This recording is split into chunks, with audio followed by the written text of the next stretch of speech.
it's not my responsibility. So, so it doesn't really bother me whether whether people liked it or not. Hello, everyone. Welcome back for a brand new episode of Ladies Night. Look who I have with me here today. It's Yvonne Strahovski. Hello, and huge congratulations on Stateless. I already said it before to you off camera, but oh my God, you're incredible in this. Thank you. It's a really amazing project to have been a part of.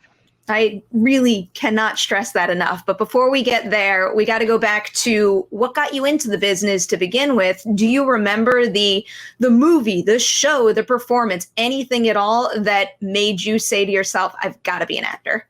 I think it was just always, I was just such a kind of like a nerdy goofball kid by nature who was a bit of a show off and just kind of liked a bit of the spotlight, actually, unashamedly. So I just always from a young age would grab my dad's big JVC camera, the old school ones that used to be huge, with the VHS tapes, and I would just make stuff at home as a kid with my friends after school. And I got into acting classes quite early on in my childhood, and it just sort of continued from there. I was always involved in some kind of play or musical or multiple ones throughout my schooling years, and it just kind of has really never stopped.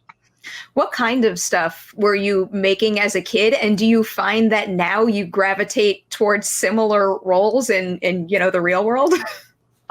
No, actually, as a kid, it was all about kind of, spoofing commercials and things, on Australian television that, I grew up watching. And so a girlfriend and I would just spoof anything and everything we could get our hands on. We were big.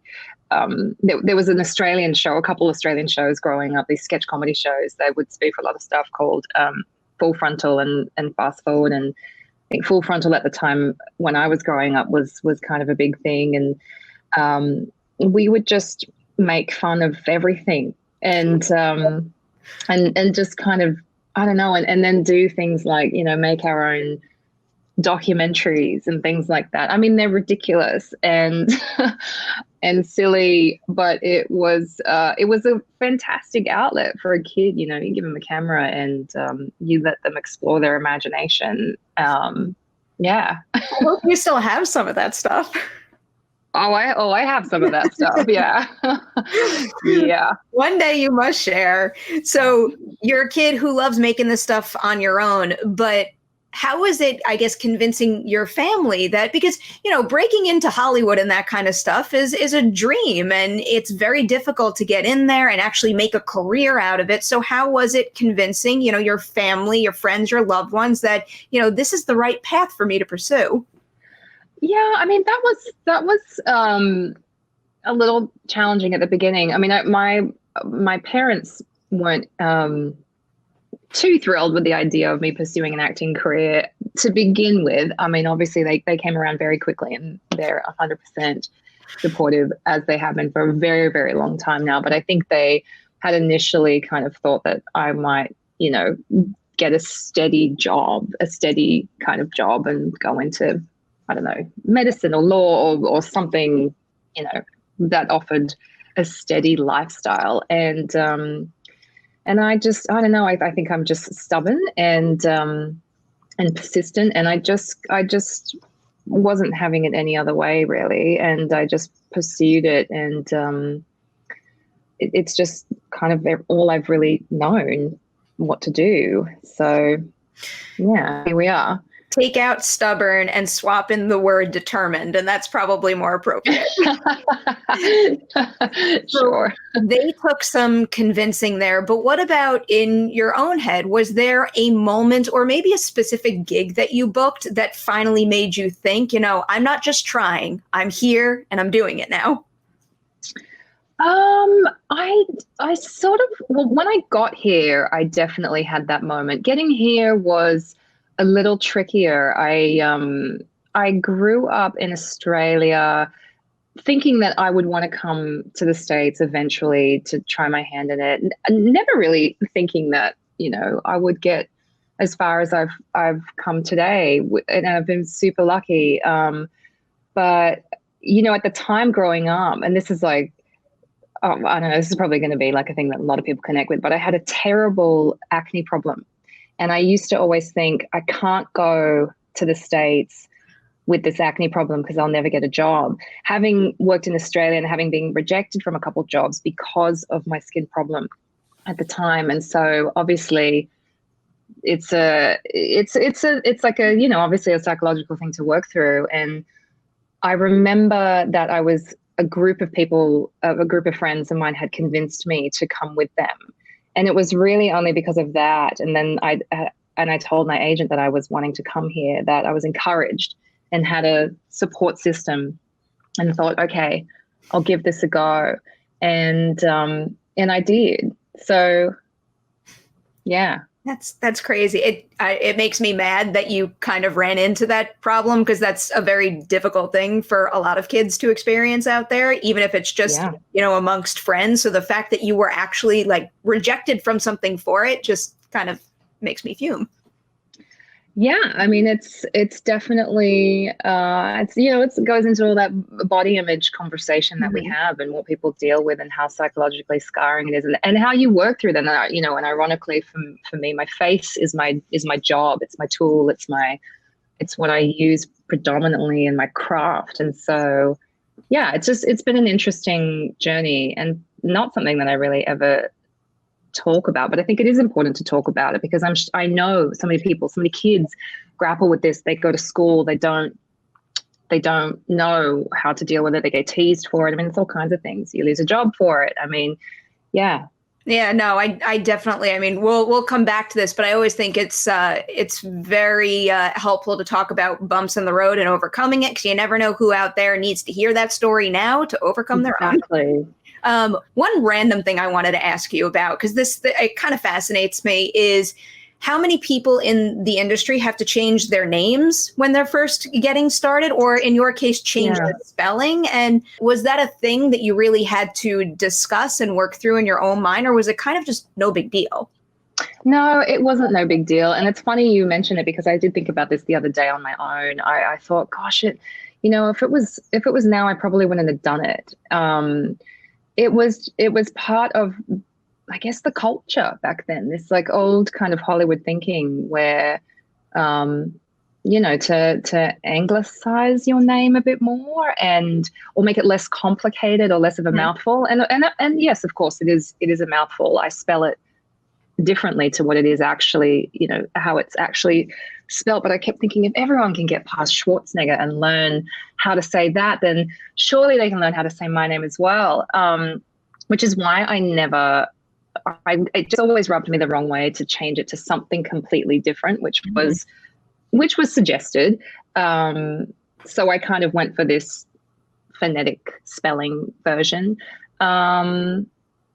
Yeah, it's definitely, it was a cultural thing back then. That's something that I don't think that I would do now if I were to start now and move forward. Yeah, I do 100% understand the sensitivity with that. Looking back on your experience making Chuck, is there anything that makes you think like, wow, I'm so thankful that I had that first big gig on that set with those people? Oh yeah, it was 5 years of my life, and it was basically 9 months out of every year for those 5 years, and I learned so much. I mean, I learned so much about the industry here, being on that show.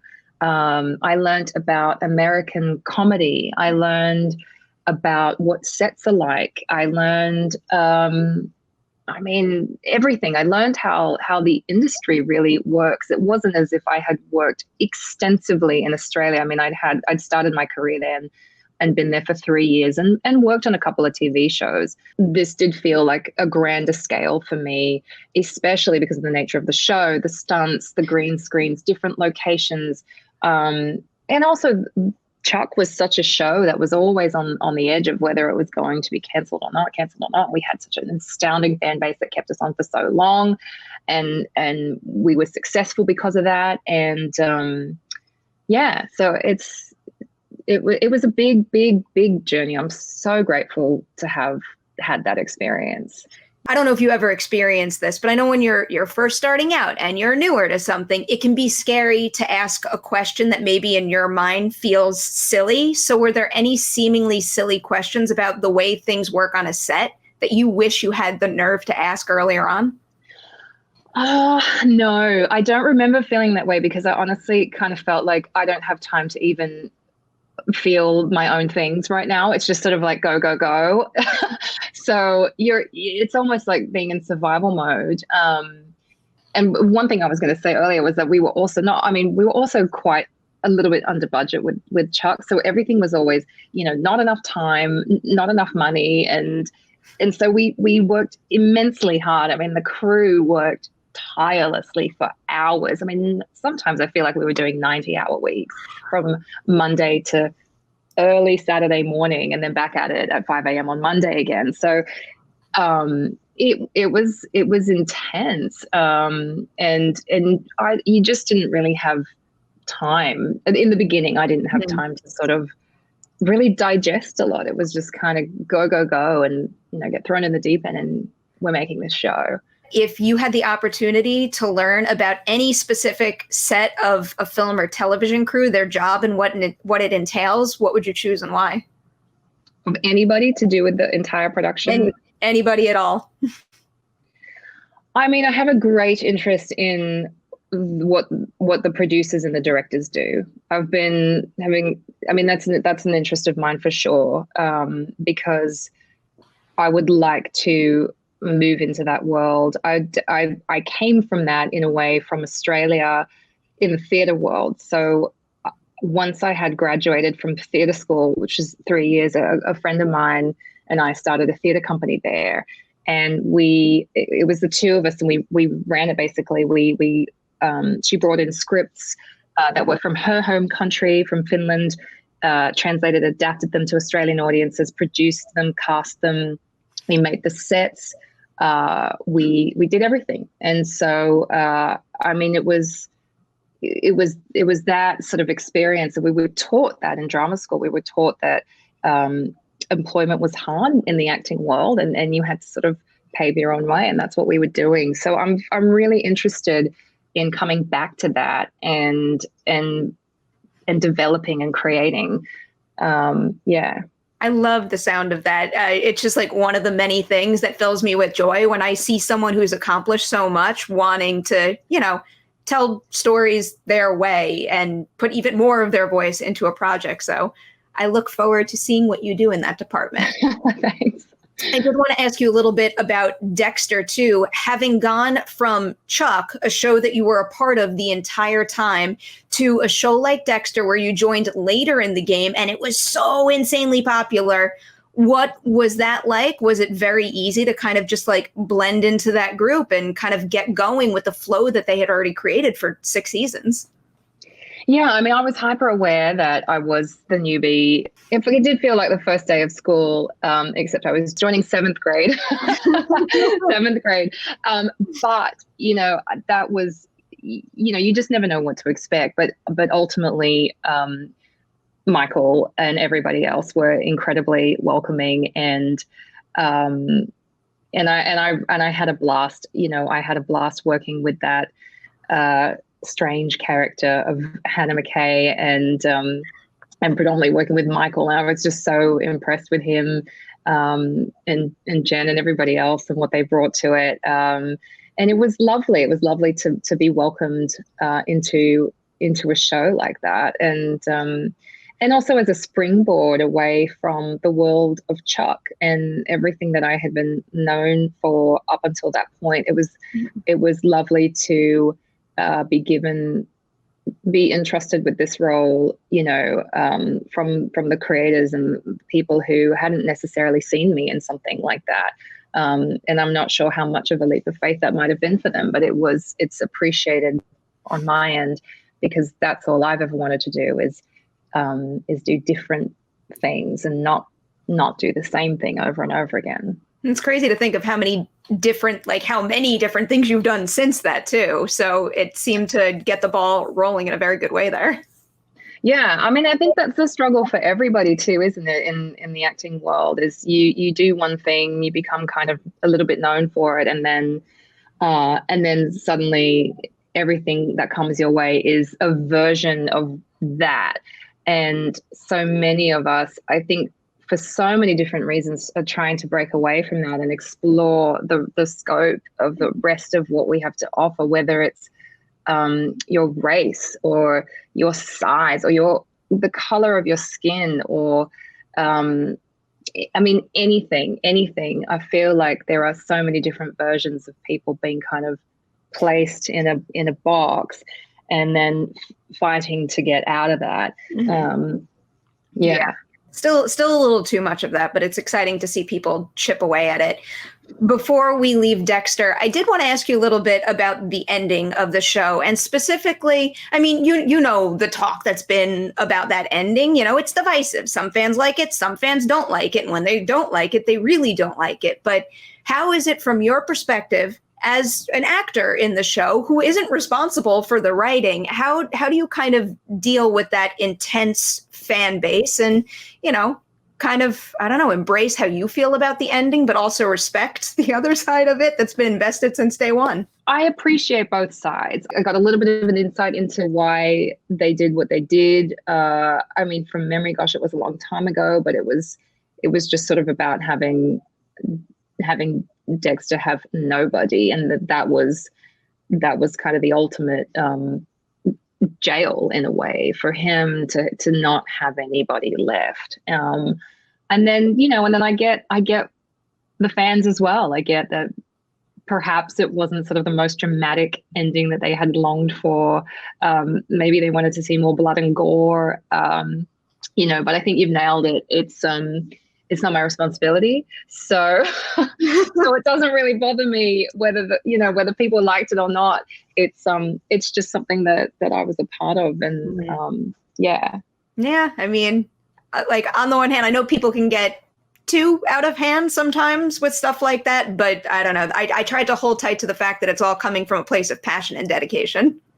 Exactly. I think, you know, yeah. I mean, and you can't please everybody either. Tis very, very true. I know that all too well. Yeah. Going into Handmaid's Tale, again, another show that you are absolutely phenomenal in. What is it like having to live in the headspace of a character that is very difficult to have any sympathy for? But, you know, I get, like, while you're playing her, you got to believe in her decisions and her motivations. I can't imagine. This is probably why I'm not an actor. I can't imagine locking myself into that headspace for an extended period of time.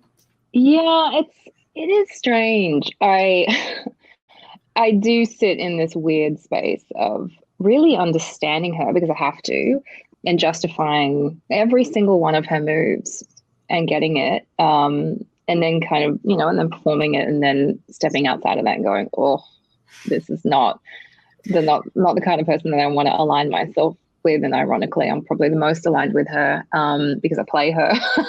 So I'm in her headspace. So yeah, that is strange. I mean, look, as an actor, it's delicious. I think that's sort of the only way to put it, to be able to sink your teeth into the challenge of that, to really dig deep and try to figure out how a person operates, even though you feel like you have no, you know, relation or empathy or sympathy for that person, and you can't relate. So that's really something that I've relished in, you know, with playing Serena. So I find that current events tend to amplify my sensitivity with certain topics that I see being explored in film and television, given what's going on in the world, and I guess more specifically our country right now. Do you think any of that might follow you back to a story like Handmaid's Tale, and, I don't know, like, make you rethink anything that you're approaching while you're on set? Yeah, I mean, look, it makes me definitely think about what we're doing, what we're portraying. But I think with any character, and it's something I talk about, you know, with Stateless as well, because it also is very current, you know, what we're talking about. And in Handmaid's Tale as well, it's kind of twofold. There's the bigger picture of what the show is portraying, the themes, the issues that we're discussing. and the relevance of them that are so powerfully parallel to our own lives, what we're living. But then just in terms of the character, it's much more of an inward experience as opposed to the objective kind of way that we then look at and digest a show. Creating a character for me is just so internal and much more about the emotion and the soul of a character, and intuitively kind of following down that path versus kind of going from the outside in. That definitely makes sense, and I am not capable of doing that, and will never try for that reason. going into Stateless here, did you know Cate Blanchett personally before you got that phone call, or did that call kind of come out of the blue for you? It came completely out of the blue. I didn't know that she knew of my existence, which was exciting because I'm obviously a fan of Kate's, and it was amazing. She called and told me about the project and told me about the role, and then I got to read the scripts, obviously, and instantly I was really moved by the scripts. I was really taken with Sophie and unique sort of storyline that she has and what she deals with, and then obviously Kate and everybody else, who, Tony as Elise McCready, who was behind producing it and bringing it to life. And it was a no-brainer. Can you tell me a little bit about working with Emma and Jocelyn? Because I know with TV, it's pretty standard to have different directors on different episodes. But in this case, you had, I believe it was Emma who did 1, 2, and 3, and then Jocelyn steps in for 4, 5, and 6. In that 3 to 4 transition, can you feel the change at all? And is there any readjusting that needs to be done on your part? I mean, yeah, there's definitely a change. There's always a change, and you definitely feel it. It's a completely different person coming in that you're working with. So, yeah, I mean, there's an adjustment there for sure. I think, but by then, as actors, you're really in the swing of it. You've spent 3 episodes living and breathing these characters, and the train is running. So, really, a lot of the setup work for me happens at the start of a show. It's where I sit with it a lot and discuss different ideas, different avenues, mull over it in my brain of how many different ways can we play this scene? How can we make this interesting? And then of course spend time with Emma, who was our setup director, really just trying to pitch this in the best way possible. So I know we were talking about kind of the divide between acting and writing, and there's only so much that's in your hands. But I was wondering, at the very beginning, they pitched this show to you about the refugee crisis, and a lot of the story is framed through the eyes and the experience of a white woman. So is that anything that you discussed with the producers and directors at all? Was any of it a concern for you? How'd you go about it? Well, look, I think there's a lot of things to discuss about that. I think it's definitely a big point that it is a white Australian woman that is the Trojan horse into this story. I think there's something to be said for the fact that a lot of people need that Trojan horse to be the white Australian woman for the rest of the stories to be relatable.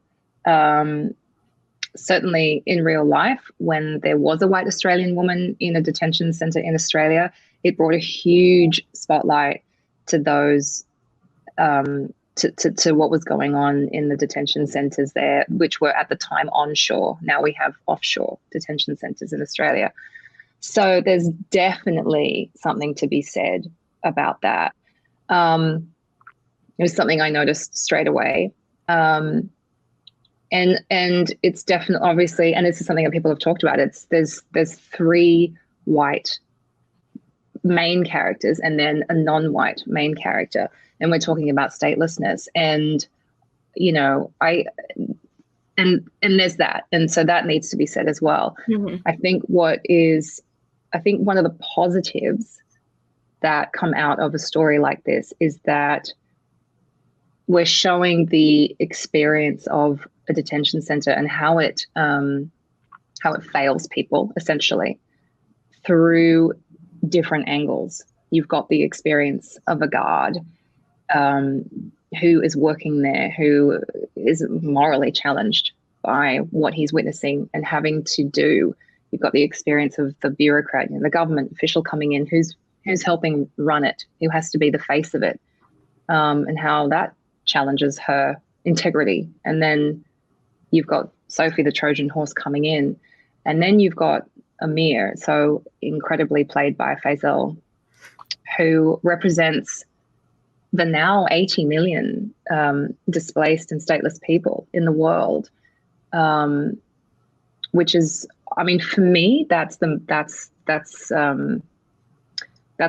heart of the series, and that's the thing that I think is the most important, and it's the thing that was the most profound for me on set, is having all of our background artists be not actors, but people who had in their lifetime been displaced, stateless, gone through a detention center.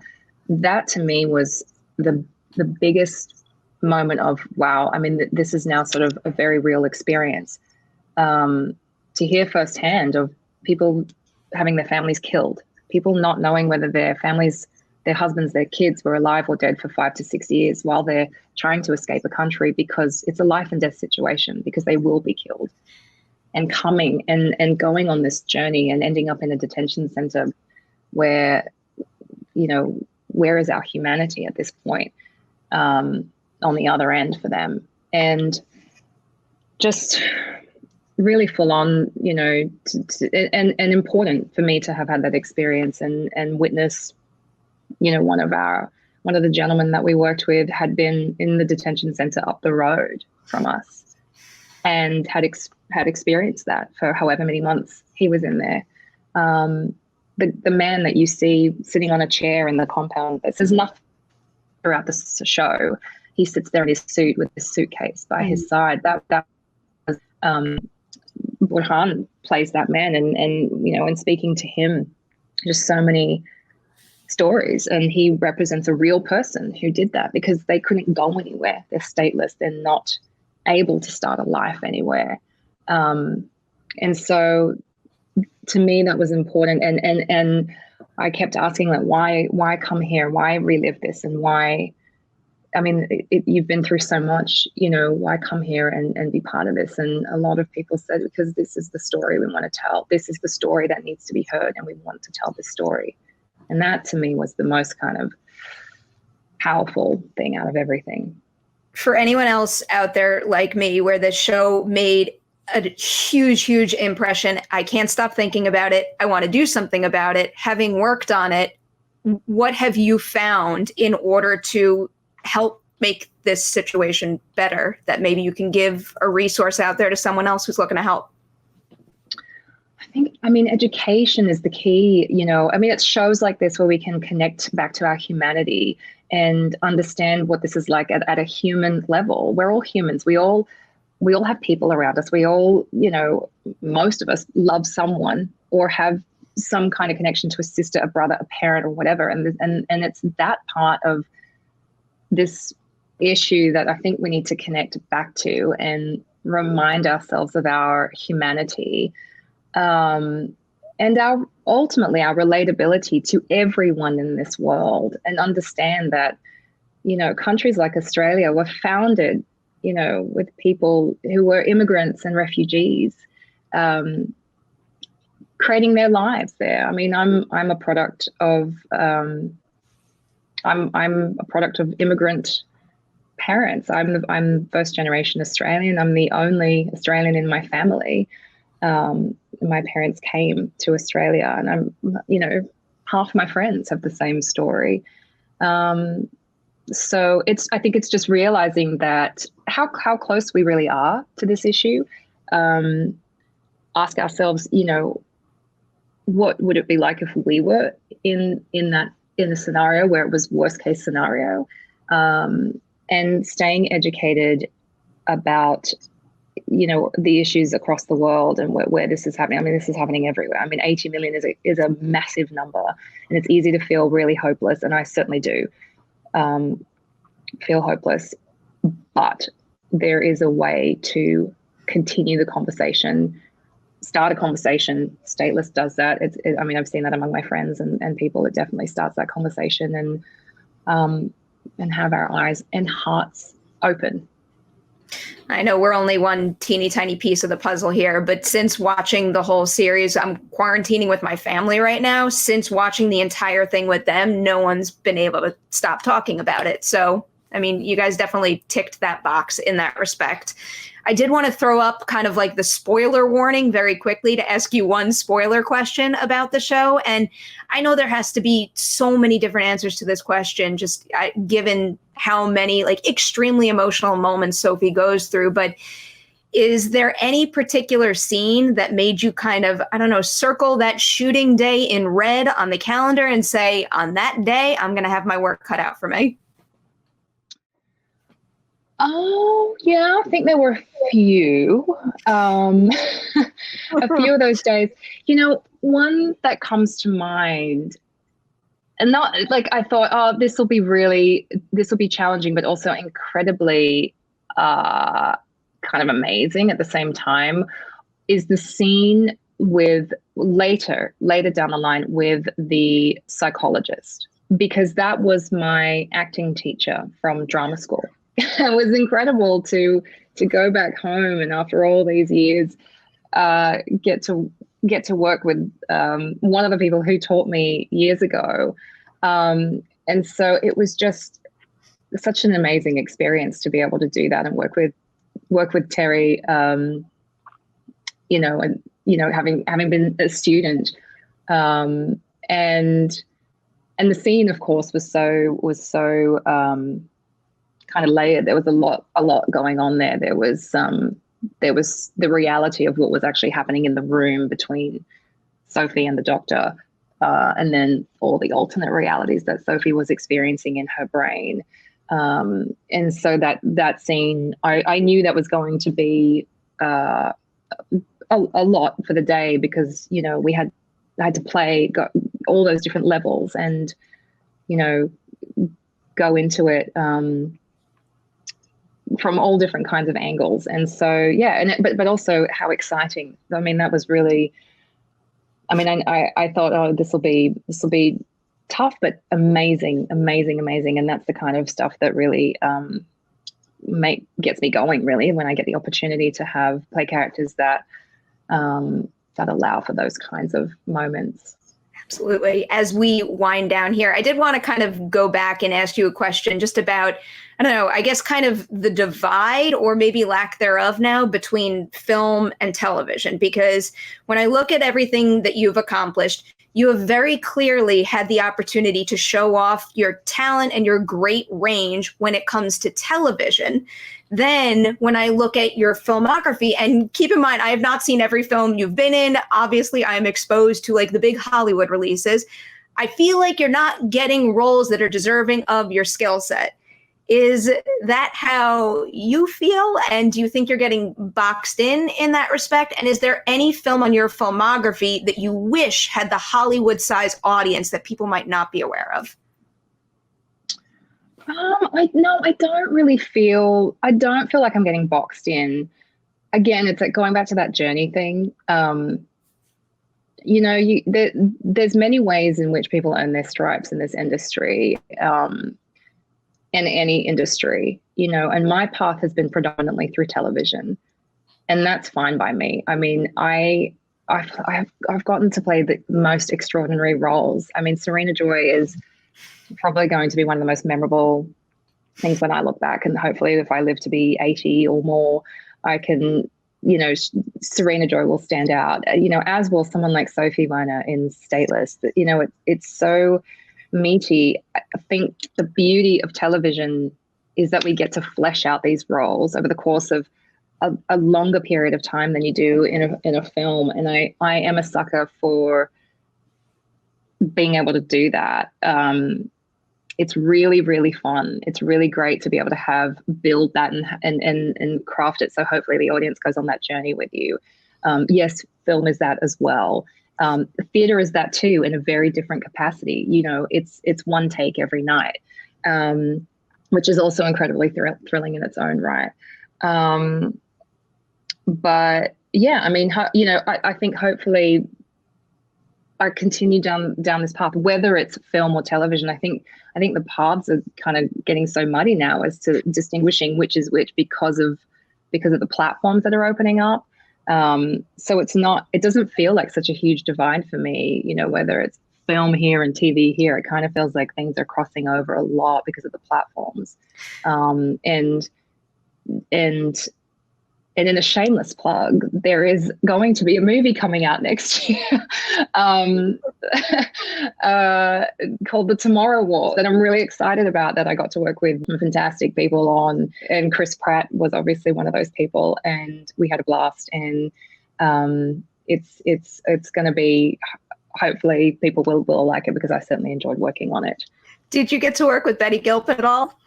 I love Betty Gilpin. Amazing. I want to see you two kick ass together in that movie so badly. Oh, she's great. I've met her on the movie, and we've since become friends. So yeah, she's awesome. She's awesome. Are you able to tell us anything about your character in that one?